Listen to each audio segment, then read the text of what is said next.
the fun and games are over. Not for you, but for your main character.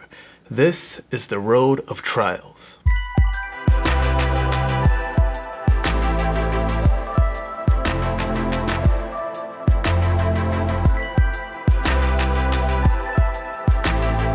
Welcome to Writing Wednesday. My name is Michael Martin. I'm a writer and a coach for writers at Story Writer Academy, and this is episode 9 of How to Write a Story Step by Step, titled Search, and it's about your character's search to fulfill their physical and emotional needs.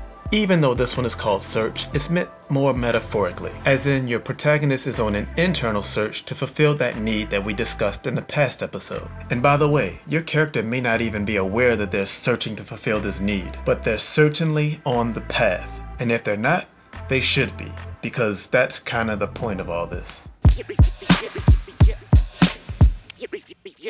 So let's talk about why it's important to place your character on the path to fulfilling their needs. Well, it's because we're going to eventually give it to them. Or rather, they're going to retrieve it for themselves. But right now, they don't even know what they're looking for. They have to be shown the way. Harry Potter, being a boy of 10 years old, going on 11, may not even be aware of his internal search for the love that he's missing. But it isn't important whether this search is conscious or not. The only important thing is that the search has now started. Harry is on a path to more discovery, and it's not going to be fun for him. Harry can barely sleep after eavesdropping on Snape. Harry can't even eat the next morning. And then, after his broomstick behaves erratically during his Quidditch match,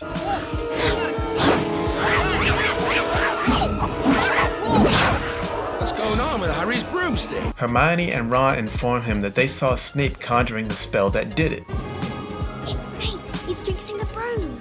Logically, this convinces them that Snape is the villain. In the Fellowship of the Ring, we start to explore how the ring not only affects Frodo, but also the world around him. From Saruman's magical attack on the Misty Mountains, Fear to go into those mines. The dwarves delved too greedily and too deep. to the journey through Moria, where they face down a horde of orcs.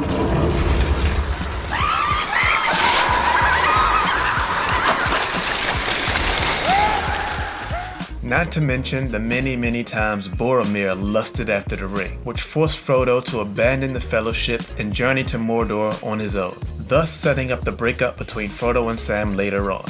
All of that is covered in this milestone. In Black Panther, we're treated to a scene where T'Challa confronts an elder by the name of Zuri about his uncle N'Jobu. T'Challa had always believed that his uncle N'Jobu had disappeared, but after seeing his uncle's ring being worn by someone who was involved with the villain Claw, he obviously has questions. And he learns the true story, that Uncle N'Jobu had planned to share Wakanda's technology with people of African descent around the world to help them conquer their oppressors. And T'Challa's father was forced to kill N'Jobu to save Zuri's life. Unfortunately, N'Jobu had an American son who T'Challa's father decided not to bring back to Wakanda. Instead, the young boy was left behind in order to maintain a lie. The boy grew up to be Eric Stevens, a US Black Ops soldier who adopted the name Killmonger, the villain to Black Panther. T'Challa has now been confronted with what it would be like to be the exact same kind of king as his father, and it doesn't feel good for him.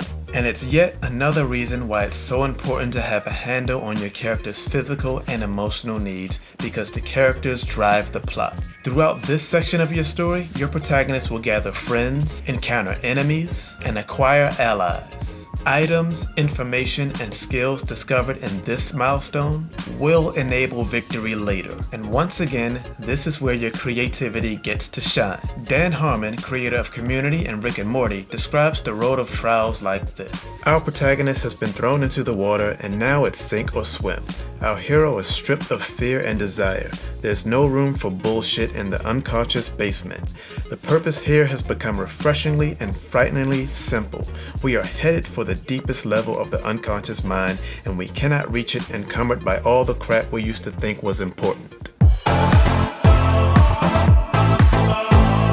So how can you apply this to your story? Begin by asking yourself what new awareness changes the experience or understanding of context for the protagonist and or reader. What is the catalyst that activates new decisions or actions in your protagonist? How does your character make progress? Maybe the character attempts to make progress on their new goal but gets scared and retreats. Brainstorm how you can put your protagonist on the path to fulfill their emotional and physical needs. What new items, new information, and or allies can your protagonist acquire? Brainstorm 10 skills your protagonist can learn that the story will call back to later. And finally, brainstorm 10 events that can add more conflict, because your character is going to stop responding and start attacking.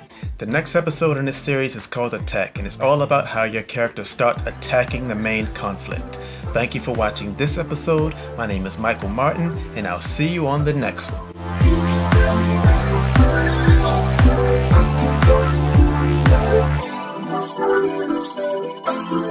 You can tell me.